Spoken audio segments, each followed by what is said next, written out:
नमस्कार। आज हम लोग एक ऐसे विषय पर चर्चा करने जा रहे हैं जिससे पूरे दुनिया के लोग जुड़े हुए हैं, जिसका लाभ पूरे दुनिया के लोग लेना चाह रहे हैं और जिसका सेलिब्रेशन हर साल 21 जून को पूरे विश्व के लोग मनाते हैं। वह विषय है योग। योग के क्षेत्र में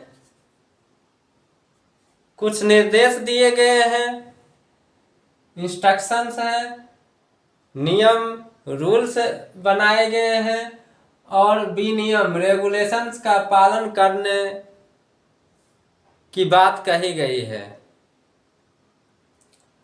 और इन सभी का पालन करना अभ्यास की प्रभावशीलता और सुरक्षा के लिए अनिवार्य है।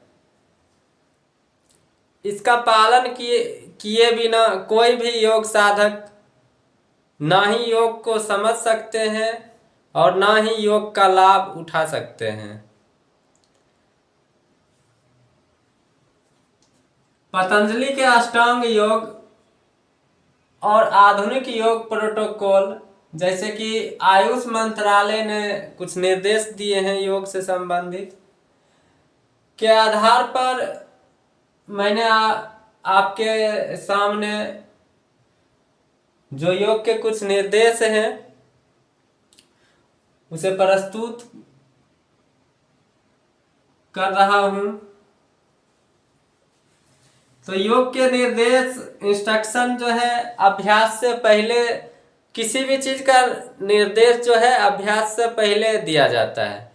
जैसे ऐसा नहीं है कि परीक्षा जब आप देने जाते हैं तो आधा प्रश्न उत्तर बनाने के बाद इंस्ट्रक्शन नहीं आता है कि कितना प्रश्न का जवाब देना है, क्या करना है।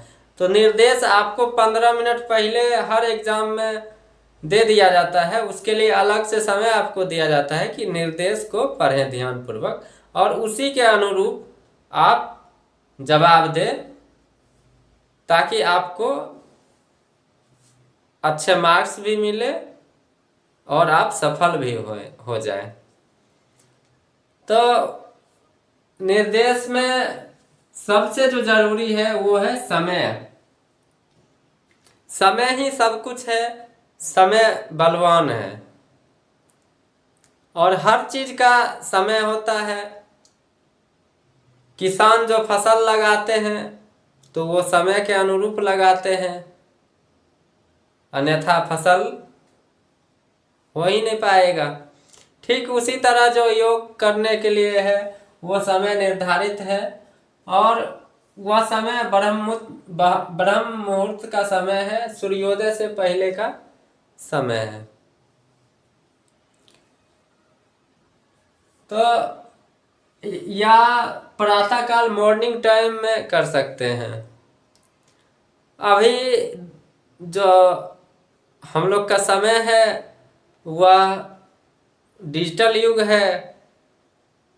इसमें जो है अक्सर लोग लेट से सो रहे हैं तो ब्रह्म मुहूर्त वाला कंसेप्ट थोड़ा कठिन हो रहा है, लेकिन आप प्रातःकाल योग अभ्यास कर सकते हैं, योग साधना शुरू कर सकते हैं।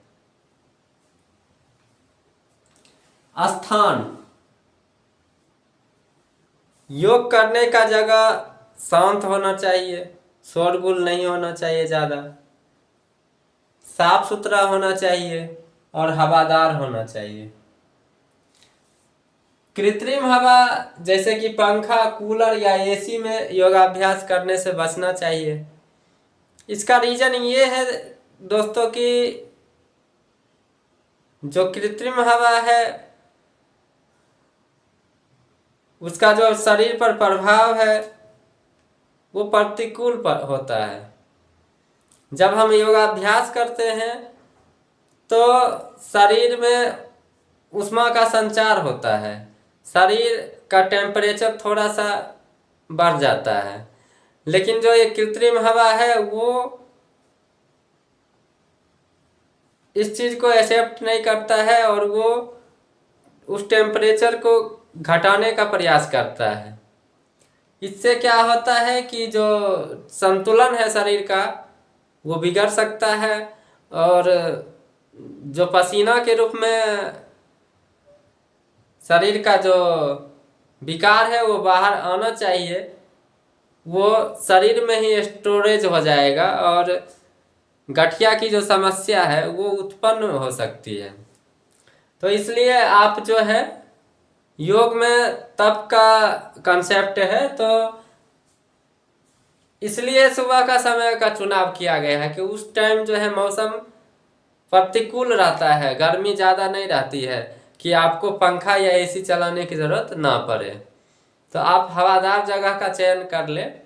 और सरकार भी जो है अब लक्ष्य रखी है कि हर जगह जो है योगा जैसा सेंटर या तो प्राइवेट या सरकार खुद अपना बनाना भी चाह रही है, और बहुत जगह बनाई भी है इस चीज़ को ध्यान में रखते हुए। तैयारी, खाली पेट योगाभ्यास सर्वोत्तम है।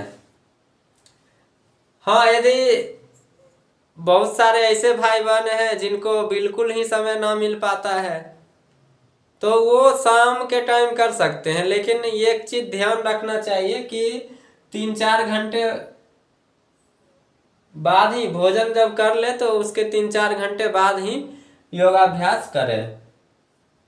ऐसा इसलिए क्योंकि जब हम भोजन करते हैं तो जो पाचन की प्रक्रिया है मुख से लेके और बड़ी आंत तक, जिसमें बहुत देर तक भोजन छोटी आंत से गुजरता है, तो जो जब योगाभ्यास करेंगे तो पाचन क्रिया डिस्टर्ब होगा और आंत की समस्या, आंत से संबंधित समस्या आपको उत्पन्न हो सकती है ना। कपड़ा जो है बहुत टाइट नहीं पहनना है, हल्के और आरामदायक सूती कपड़ा पहनना है।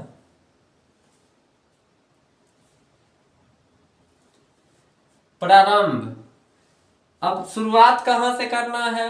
तो योग की शुरुआत हमेशा प्रार्थना या मौन धारण करके मन को शांत करने से करनी चाहिए। तो योग का मतलब ही है कि मन को बाहरी दुनिया से, बाहरी विषय वस्तु से समेट कर अंदर की ओर लाना, खुद को झांकना, यही योग का लक्ष्य है। तो हम लोग मौन धारण करके या शुरुआत में प्रार्थना कर लेंगे, ध्यान कर लेंगे, उसके बाद जो है योगाभ्यास का अभ्यास शुरू करेंगे। धन्यवाद।